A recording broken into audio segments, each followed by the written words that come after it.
For the last couple of months that I've been here, I have been sitting in this windowsill every morning and staring into the sun. This window gets the most gorgeous sun. I do believe when you look into the sun, it helps with your circadian rhythm, and it's so healthy to get light into your eyes. People always tell me, stop staring into the sun, but I don't feel like it's damaging. I feel like it's healing. One time I was at this Airbnb I booked for quite a while, and there was the owner there, and she was like, you are just like a cat. You are the easiest person to have, because I really am. I'm really just so quiet, and I just sit in the sun and or sit in like little cozy spots and keep to myself. Sometimes I think it's nice out because of this room. It just gets lit up with light. Then I go outside, I'm like, oh, okay, it's not as warm as I thought. But I have a good feeling though today is going to be very warm. So I want to go on a long walk until it's dark out. The walk I was supposed to do last night, or I set out to do last night, and I had wine for the first time, and I mean, I have not had wine since I had one glass in Italy. I couldn't even drink the whole glass. Like I tried both the red and the white, and I couldn't even drink it. I was like, I want to stop saying I don't drink, because I don't. But I'm like, I don't want to. I want to try it, but I couldn't even drink it. I'm such a baby. Today is the 25th of the 25th of the 25th. It's cool.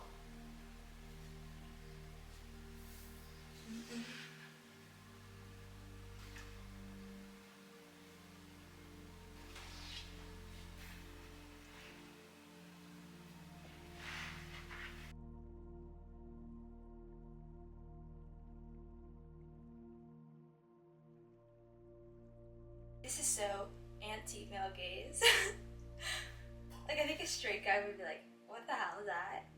And this is definitely not dressed for male gaze.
bubble bath, and my feet are completely blistered.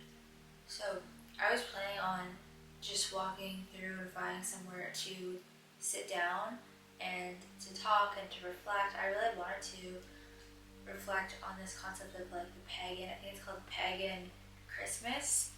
And I spent basically all morning, I was obsessed with researching it. I don't know, I guess I just always love finding out the why to everything. Why is it that we celebrate Christmas? Because I'm pretty sure that whole Christian notion of Jesus' birthday is complete bullshit. Anyways, I didn't stop. There was a moment where I was going to stop at this place, but then people were walking towards me, and I felt like there would be no people at this park today in this area because it's Christmas, but there was more people than there usually is. So it's a residential area of London. People still like to go on walks on Christmas, I guess. I was wearing high heels though, high heel boots. So about after maybe 8,000 steps, my feet were so blistered, but I didn't stop. I just kept walking. Just kept walking. I wore this thinner jacket, not my other thicker jacket, because the last couple days before this it was really warm and I was like sweating. My hands were actually freezing. I could hardly even touch my hand. I could hardly even touch my phone. I was like, I need to go back. I have to go back, but I don't know how I'm going to walk back. Why did I do this to myself? So I am very far out because you start here. It's like the very beginning of the walking park, and I walked all the way to the end. And I've done this walk a million times, but also I kept going down different trails and different pathways and stopping and taking videos of things. So I was like, okay, I might have to walk back, and I considered taking off my shoes to walk back. I'm like, am I really gonna walk back without shoes? But I could not because it was freezing. And I had these leg warmers on my feet. This might be embarrassing, but I had leg warmers on my feet and going over my feet, but they were not covering my toes. And that's why now near my toes, like that little, I don't know what it's called, like the past your toes, that little part of your foot, it kept slipping up, and it's blistered. Like that's the worst part of your foot to be blistered, I swear. But I can hardly walk right now. So I was like, I might have to walk back, and was contemplating that, and I saw this guy drive by on his bike.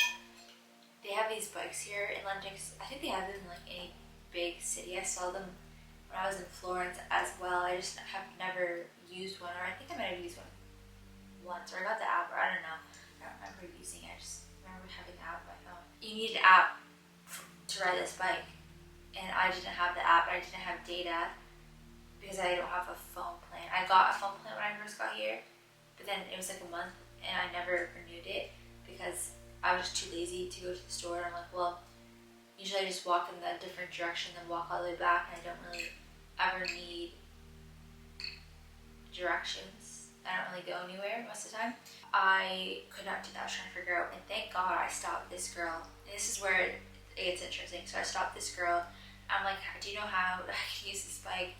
And she's like, why don't you get an Uber? I'm like, yeah, I didn't think of that. That's a good idea. I'll just get an Uber. But the thing is, like, I don't have Wi-Fi. She's like, oh, I didn't have to ask her. She gave me her hotspot. I got a new phone not long ago, and I got this phone a while ago. I just left it in Canada, so my dad sent it to me. Just received it like a few weeks ago maybe, and I haven't downloaded Uber because I don't really use Uber that much. Hardly ever. Uber has all of my old saved cards, not my present card, because I had to cancel and get a new card because my ex-boyfriend kept using Uber, and at first I was like, hey, whatever, if you need it that bad, use it. I could tell by the same amount using it to go to the gym. But I got to a point where I was like, are you joking me? You've been using this for months now. I had to go to the bank to get a brand new card. Now, when I tried to log on to Uber, you can log with your phone, or you can log in with your card. I've never had an app ask me that, to log in and put in these digits of your card before you're even logging in. Like, usually you do that when you're trying to pay for something, confirm it, not when you're logging into something. And those cards were old, so I'm like, okay, well, I don't have access to my Canadian phone number, and I don't have access to this. So I was like, I can't order Uber. So I tried to confirm my email, and once I confirmed my email, it kept bringing me back to asking me about that. And I'm so tired, so I'm not telling you the story right now. And that's why I have this large matcha. I'm actually so tired because the last couple days, like, I've not been sleeping so much, and I just don't do well on low sleep. Anyways, this girl saved my life. I mean, that sounds dramatic, but I was actually contemplating. I was like, I don't think I'm gonna be able to make it home. I really was like, I don't think I can make it. My feet, I could not walk another mile. And I did this myself completely. So she's like, I'm gonna book you an Uber. And I'm like, oh my god, can you add my card? Like, thank you so much. Like, this is how do you add my card? She's like, no, don't worry about it. I was like, I can PayPal you. Because I have freaking Canadians, man. Like, we have e-transfer and PayPal. And also, I'm pretty sure there's no other app. I mean, if there is, someone let me know. But I was like, I'll PayPal you. Like, thank you so much. Thank you so much. She's like, no, don't worry about it. It's Christmas. She was so kind. I just kept saying thank you. Sorry. I said sorry 1,000 times. And I need to break the habit. I really do. Because I realized that I said it so much. Like, I thought I was not people pleasing or more. But I say sorry so much. Like, I asked someone to take my picture. So awkward asking people to take your picture. Because you're like, how do you pose or anything? Like, I don't want to just stand there. But sometimes that's what happens. When you're asking someone to take your picture, you just stand there. So I'm like, oh, sorry. Like, sorry for taking your time. Oh my god. You know, it's fine to be courteous and polite, but stop saying sorry so much. I just can't get over how kind she was. Like, I didn't have to ask her anything. I didn't have to ask her. She's so kind. And her name, I feel so bad I can't pronounce it. I forget how to pronounce her name, which I hate because I want to remember her name. Shalaya? How do you say her name? Damn, I forget how to say it. Because I've never heard her name before. I'm like, that's so beautiful, but I'm never going to forget it. She has no idea how, like, that small act of kindness, it's such a blessing for me to see how a stranger can just be so kind and, like, not need anything in return and go out of their way. Because in this world, we are constantly looking out for ourselves. Like, why should I have to help people? And because the jobs that we have are so isolated, it's become so transactional a lot of times. This world, I know there's good people out there. It's not every day you have someone that's like so just kind like that and just helping you. And she's like, I'm gonna wait here with you. I'm so grateful for her. You know, as the Uber got there a couple minutes later, it is Tesla. I was in Tesla. They freaked me out. Yeah, I don't know what. And it was cool though because they had the big screen in the front. I would never have a Tesla. I would never get a Tesla just because I don't know. I don't trust it. It probably is smarter than humans. Less air. Anyways, he was quiet and stuff. So I asked him, how's your night going? Talked to him. It wasn't that long of a drive. Now I'm here and I had a bubble bath. I feel like that just defrosted me. I love the bath so much. But tonight, the bath was just on another level because my feet and my hands were frozen. They're frozen. I'm so grateful for that bubble bath. I think if I didn't have a bubble bath, even if I sat right by the heater, I think I just would take hours to defrost. When I move somewhere, I have to have a bubble bath. I mean, that's like my thing. If I don't have a bath, I can't do it. So, yeah, usually I'm better at talking and telling stories and more exciting, but whatever, I'm tired. It's now almost 7:45 p.m. I think I'm gonna call my parents and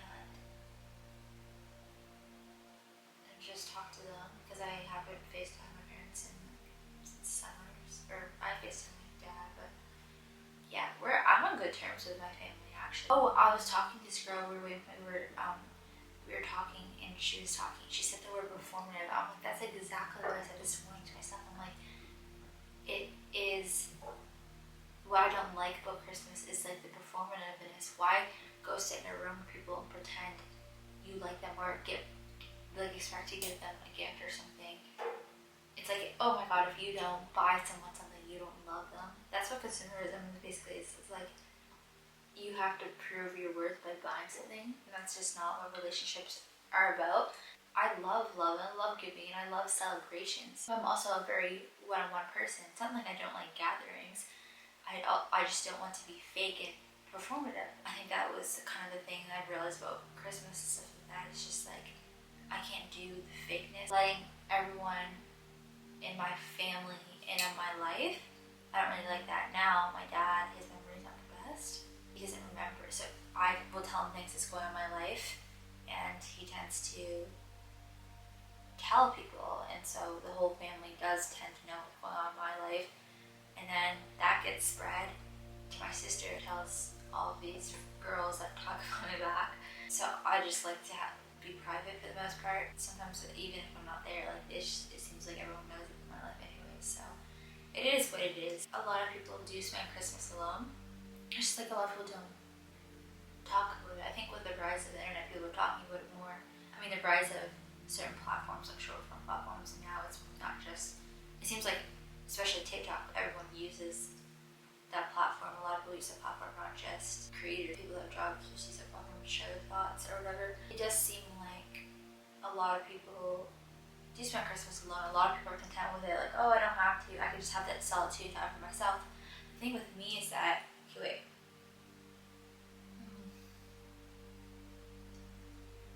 I'm so grateful for high quality cereal and matcha and the people that sell them. There's 100-gram bags. I need to drink this so I can actually make sense and talk in the way that's not like a. So I need a minute to recalibrate. What was I talking about? Like, I actually don't remember. Oh. I don't even know. When you get this like chance to. It's so funny, I'm feeling myself and I'm like tired, but who cares? I'm just different sides to us. That's the whole thing about formative, like why pretend I'm not tired? I don't have to be fun all the time. I mean, sometimes I'm crazy and like, I probably should show the world this calm side of me because I'm actually calm most of the time. Like I'm just really calm and quiet, I don't talk, and I'm like, nothing's personal. We're all the same. Like everything was when I was walking. It's so funny to me. Like I love taking pictures. I love it, and I think when you take a picture, people always think. I think a lot of guys think. Not really, but I think a lot of guys think girls always take pictures for validation. Like that's why they're doing it. I've always loved taking pictures. In grade 6, I had this digital camera, and where the hell did this go? This purple digital camera, where did it go? There's so many memory cards of me taking photo shoots that's out there in the world somewhere. I have no idea where they are. No idea. And I would put like self-timer on a garbage can or something. And I would go back to school and like take photos with, even sometimes with friends or people. And it was so funny. And I would go in my parents' backyard and I would take pictures. And it's just still my favorite thing to do. I love it. It's funny that I like it because why do I like it so much? We're all vessels. It's nothing about me that's like much different than the next person. Like we're all different in our own unique ways, but we're all just like here. We're all the same in a large way. This is just a vessel. It doesn't have that much to do with us. It's temporary. Even our vessel. I don't know. I just find it really funny. Because like the thing is, you can transcend the physical, and then 2 days later, I'll be still taking photos. I think it's fun. I think it's fun to have your thing that you're passionate about. I'm a highly visual person. I just love cameras. I say this all the time. I'm not gonna apologize for it. I just think it's funny. Oh, I think what I was saying. Okay, this thing's coming across. I don't even want to manifest that because his coming across kind of bad. I'm not manifesting that. But don't forget again, bro. I remembered and then I explained myself. I felt like I had to explain myself. And then I forgot again. Oh yeah. Okay, so I think a lot of people, they use this as a chance to like, oh, I don't feel bad about it. I'm going to stay home and have my peace. There's nothing better than peace. And I do agree, but at the same time, I'm at home alone all day, every day. And I love a good party. The thing is, like, I am an extreme introvert. My level of introversion passes normal introversion because it's extreme. The amount of time I spend alone. I can love like someone as a person, but and like I think they're cool and want to have them as a friend. But when it comes to reality, for the most part, I just need to be alone. It's like I can never get enough time alone. In moments like this where you start to think about what you don't have versus what you do have. I don't know, I've seen a lot of negatives and people are down because of the holidays.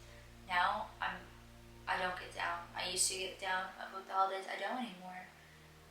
Because I'm trying to look at the positives of it. Like, I always used to say, well, I wish I had a family where I feel safe in. I wish I had this. I wish I had this. It's complicated describing my relationship with my family. I think a lot of people feel shame to talk about their relationship with their family because they're like, well, if you're the one that's not going, the rest of your family's there, doesn't it make you the problem? And I think to a lot of people, maybe that's what people think, but I know when I think someone's not going home for Christmas, I typically tend to think they're the black sheep of their family. And when I think someone's the black sheep of their family, I think that's a beautiful thing. Like, that's a gift, and that's a person that's meant to break the generational cycles, and that's a person that's meant to pave a new way. And I don't think one's better than the other, but when you can see through dysfunction, it's really hard to like willingly put yourself into this dysfunction and back into this world of complete superficiality. I don't know. I really think I'm going to celebrate Christmas more next year. I could have got a tree here. I could have done all that stuff. It obviously takes a lot of effort. I could have done that stuff for myself. That girl I was talking to in the street, she also said, you know, when you get to decide what traditions and things that you want to bring with you when you have a family, or if you have a family. I always wanted a massive house with kids running around. I've always wanted a million kids running around. Like, from day one, I was that little girl that traded her baby dolls, like her daughters. And because of this, people would constantly say, oh my god, that girl's gonna be such a good mom one day. Like, that was my thing. Everyone's like, she's going to be a mom, no question about it. I was one of these people, like, I never even had to question having kids. Like, I was like, I'm having kids, like, no question about it. But because of, I feel like I've seen so much sides of men that definitely deeply traumatized me. I have healed that side of myself. I still wanted love for so long. I wanted a relationship. But now I'm like, I'm not even attracted to men. Like, I'm not even attracted to men. And I am straight. I'm straight. I'm not attracted to men. There's a large part, like, I still want kids. And I'm like, I just don't know if that's in the cards for me anymore. Because I won't put up with anything. Like, I'm not one of those people that I'm like, I'm gonna settle, I'm gonna sacrifice. I'm not gonna settle. I'm so happy and content being alone. And I do think it's a natural inclination and desire to want to be a mother and have kids, to nurture and to do all these things. But at the same time, my desire to have kids has gone down, which is so shocking to me. And I do believe the more that a woman connects to her birth rate, the more that her desire to have kids was. I think that when you become more whole and you go back to that love within yourself, I don't know if they call it Shiva or something, where you realize like no one ever is going to be able to love you like you love yourself. And not that a partner should. Like, a partner should love themselves and you love yourself and you come together. But I don't know, the holidays makes me think about this more. I've already been reflecting on this because I did have the realization, I don't know if I want a relationship. For so long I was like, I don't think anyone wanted love more than me. I mean, I'm sure people want love. I just gave up everything for love before. Everything. I had some realizations that did not come gently about the reality of love. And it's not like I don't believe in love anymore. Like, I always believe in love, but I just think love has been completely redefined for me. And love in the romantic or partnership sense, it's just completely redefined. And I'm so happy because I'm like, oh my god, you finally love yourself. You're finally not looking for love outside of yourself. It's a huge part of it. But there does come moments like this where I'm like, I wish I had. I mean, I'm too young to have kids in my opinion. I would not have kids for probably 10 years because I still have a lot of things to do. But I don't know, like it'll be interesting. I've already talked about this before. I don't remember if it was a podcast or what it was, but it'll be interesting to see what happens. Because it wasn't until recently where I just started to actually question it. And you should always question everything. Is this what you really desire or just what you think you desire? I was talking this in a podcast. I haven't posted yet, but it's a podcast about shame. And I was talking about the super ego and how the super ego is this ideal self that we create based off our culture, based off of it's just this ideal self that's not actually connected to our soul. So we strive to create this life that's not even connected to our soul. And the thing is, like, if you have kids, you also have to consider, I believe fairy tales can come true. Absolutely. We live in this magical world. Of course, you can have what you desire, fairy tales come true, but maybe you signed a soul contract for your kid to have challenges or to have something. And I don't know, I just believe that that's not my future. Like, I just believe if I have kids, that wholeheartedly is not going to be my life. At the same time, I think so many moms, they don't even like Christmas anymore, which is sad because, like, they're just doing all of the work. Like, they're making it all magical. I'm not the Grinch, okay? Like, I would love to go get a tree. I was looking at it, I was like, is this evil? I need to, stress is like falling down. I think my boob keeps coming out. I need to get comfy. I want to sit cross-legged. What was I saying? Why do I talk when I'm tired? I won't be tired soon. So, pagan or something. I was reaching earlier, but now I kind of forget. So, apparently we're in the winter solstice, how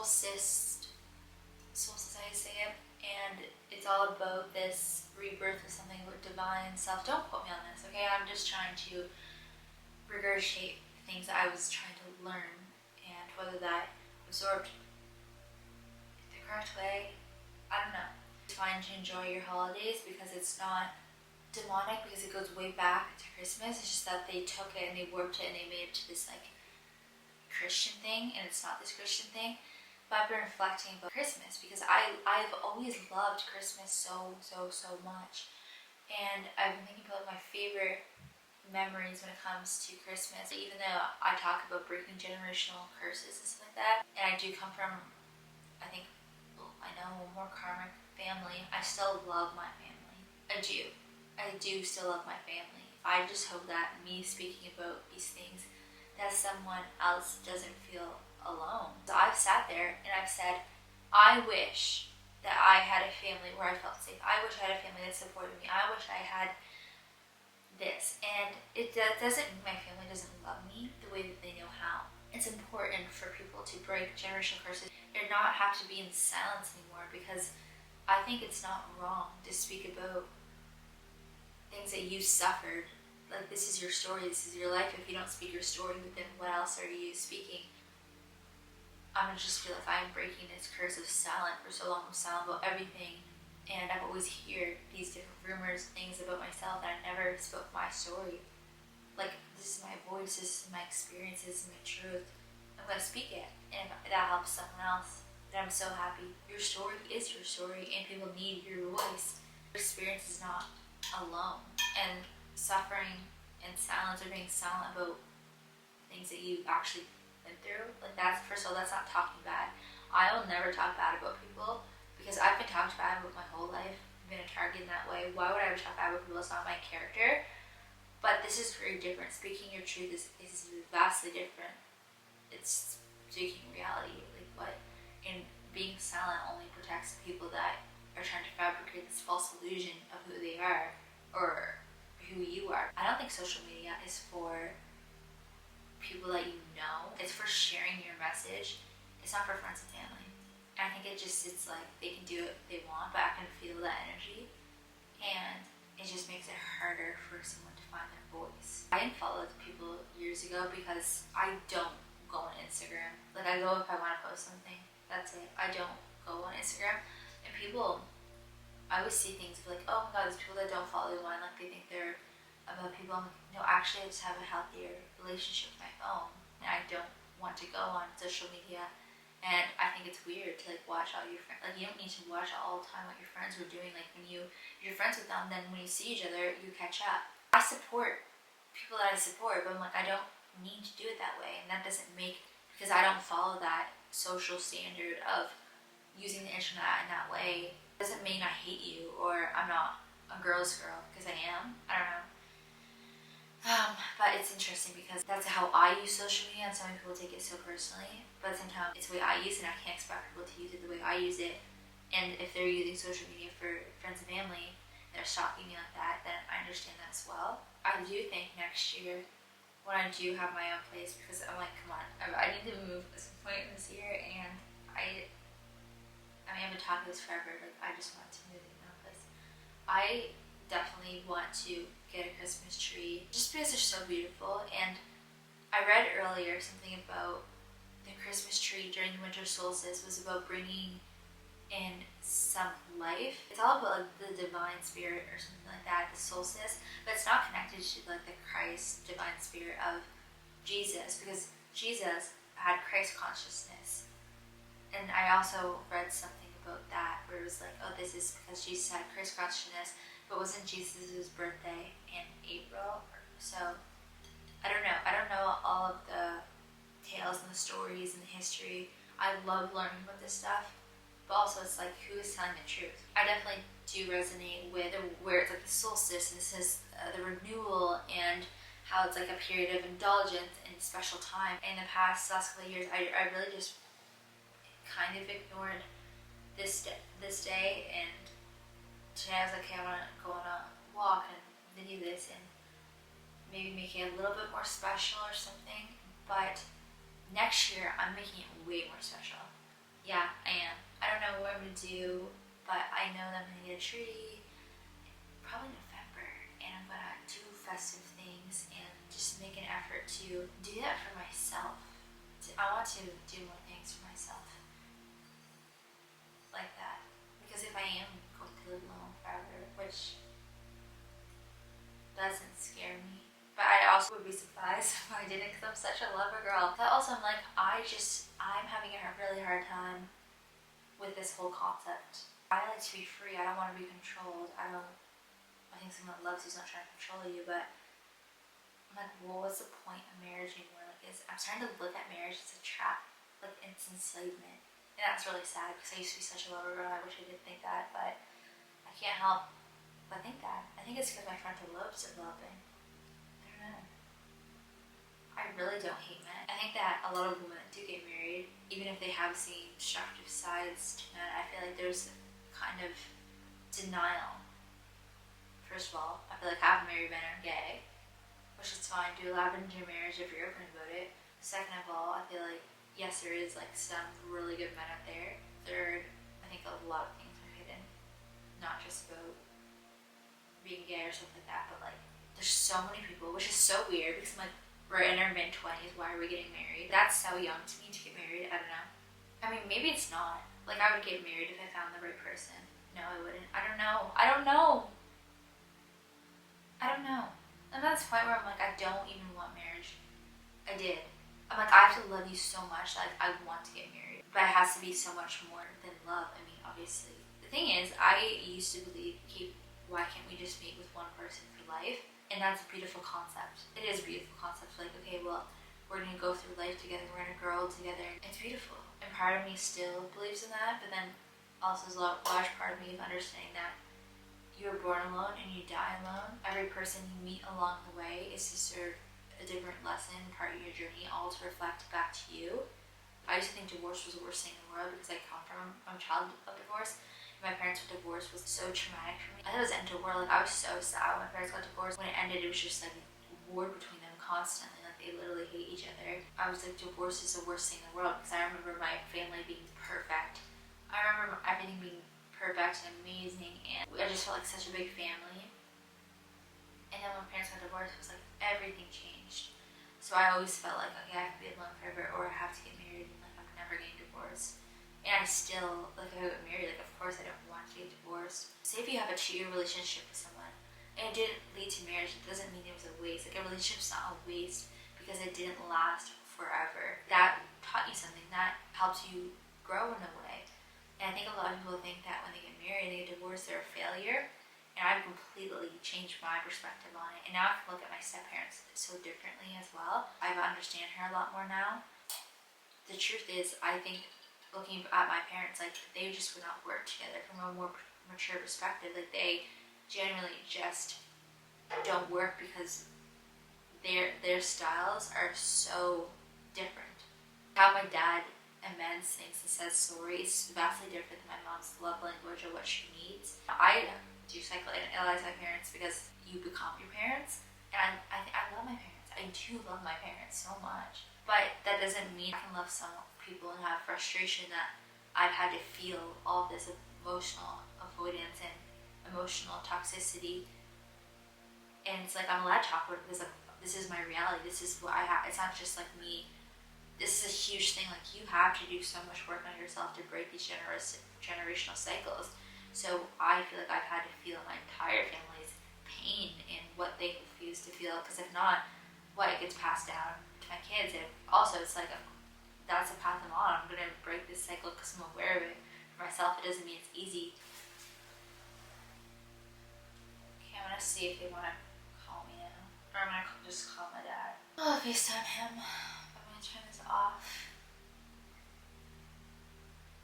I feel like I've talked